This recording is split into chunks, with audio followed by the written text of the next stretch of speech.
పెద్దాపురం మండలం కాండ్రకోట గ్రామంలో నీట మునిగిన పంట పొలాలను పరిశీలించారు. ఏపీసీసీ చీఫ్ వైఎస్ షర్మిలారెడ్డి ఎకరాకు 10,000 కాదు 25,000 రూపాయల తక్షణం ఇవ్వాలని, ఏలేరు ఆధునీకరణపై వైఎస్ఆర్ కున్న చిత్తశుద్ధి బాబు జగన్లకు లేదని విమర్శించారు షర్మిల. ఇక్కడ ఇటీవల వచ్చిన వర్షాలకి ఏలేరు రిజర్వాయర్ ఎగువన నిండిపోయి గేట్లు ఎత్తేస్తే అంత వరదకి ఉన్న కెనాల్ కెపాసిటీ తట్టుకోలేక సామర్థ్యం సరిపోక గండ్లు పడి మొత్తం రైతుల పొలాల మీదకి వచ్చిన పరిస్థితి. ఈ రైతులే, ఇక్కడ నా చుట్టూ ఉన్న రైతులే వందల ఎకరాలలో నష్టం జరిగింది. దీనికి కారణం ఎవరు అని ఒకసారి ఆలోచన చేస్తే మొట్టమొదటిగా ఏలేరు కెనాల్ వర్క్స్ మోడర్నైజేషన్ ఆధునీకరణ జరగకపోవడం వల్ల ఇంత ఘోర విపత్తు ఇక్కడ చూస్తున్నాం. ఇంతునిందమ్మా కాలువ మొత్తం అంతా పుడుకుపోయింది, ఇంత అయింది అని రైతులు చెప్తున్నారు. ఎక్కడికెక్కడ గన్లు పడ్డాయి. కెనాల్స్ మీద ఎవరే గాని వర్క్స్ చేయలేదు. పుడికలు తీయడం అయితేనేమి, గన్లు నింపడం అయితేనేమి, మోడర్నైజేషన్ అయితేనేమి ఎవరూ ఏది చేయలేదు. కాబట్టే ఈ రోజు ఇంత ఘోర విపత్తు అని ఇంతమంది రైతులు చెప్తున్నారు. 30,000 ఖర్చు పెట్టాం, మేమంతా కౌలు రైతులమే. కనీసం ప్రభుత్వం ఇచ్చే రైతు భరోసా అయినా, ఇన్పుట్ సబ్సిడీ అయినా ఏవి మాకు అందలేదు. కనీసం డబ్బులు వస్తే అప్పు తీర్చి కొంచెమైనా కుదుట పడేది, పాత అప్పులైనా తీర్చుకునే వాళ్ళం. కానీ ఈ రోజు ఆ పరిస్థితి లేదు.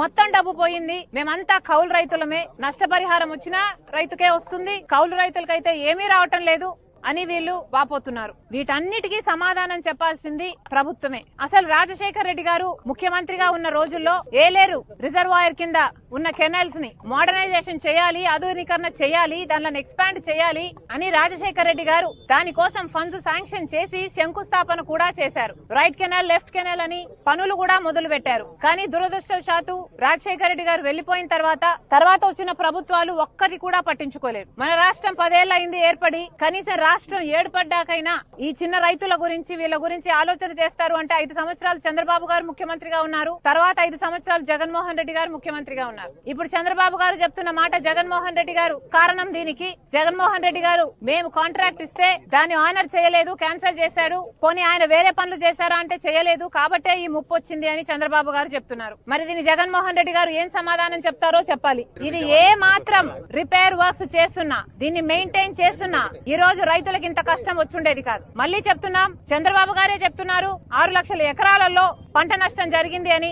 ప్రతి రైతు కనీసం 30,000 రూపాయలు ఖర్చు పెట్టానని చెప్తున్నాడు. నిన్న చంద్రబాబు గారు వచ్చారు, ఇదే జిల్లాకు వచ్చారు, 10,000 రూపాయలు ఇస్తామని చెప్పారు. కానీ చంద్రబాబు గారు 10,000 రూపాయలు సరిపోదంటున్నారు రైతులు. కనీసం 25,000, 25,000 ఇయ్యకపోతే మేము కనీసం అప్పులు కూడా తీర్చుకునే పరిస్థితిలో లేము అని చెప్తున్నారు. గత ప్రభుత్వం జగన్మోహన్ రెడ్డి గారు 4,000 కోట్ల రూపాయలు ప్రతి సంవత్సరం రైతుల పంట నష్టపరిహారం కోసం పక్కన పెడతామని చెప్పి రైతుల్ని మోసం చేశారు. మీరు మళ్ళీ అదే చేయకండి. రైతుల్ని ఆదుకుంటామని చెప్పారు, 10,000 ఇస్తామని చెప్పారు. దయచేసి దాన్ని 25,000 చేయకపోతే ఈ కౌలు రైతులు ఖర్చు పెట్టుకున్న రైతులకి ఇవ్వకపోతే వీళ్ళు కోలుకోవడం అసాధ్యం. మళ్ళీ చెప్తున్నాం, చంద్రబాబు గారికి కనీసం 6 లక్షల ఎకరాలలో పంట నష్టం అని మీరే చెప్తున్నారు. ప్రతి ఎకరాకి కనీసం 20,000, 25,000 చంద్రబాబు గారు వెంటనే కౌలు రైతుకు ఏ రైతు అయితే ఖర్చు పెట్టుకున్నాడో ఆ రైతు చేతికి ముట్టేటట్టు యంత్రాంగం చూడాలని చంద్రబాబు గారిని డిమాండ్ చేస్తుంది కాంగ్రెస్ పార్టీ. వెంటనే ఏలేరు కెనాల్ వర్క్స్ కూడా మొదలు పెట్టాలి. ఎలాగైతే బొడమేరు మీద పనులు జరగాల్సిన అవసరం ఉందో ఇట్లా ఏలేరు అయితేనేమి ఇంకా మిగతా పనులు ఎన్నో ఉన్నాయి, ఎన్నో ప్రాజెక్టులు, ఎన్నో కెనాల్ వర్క్స్,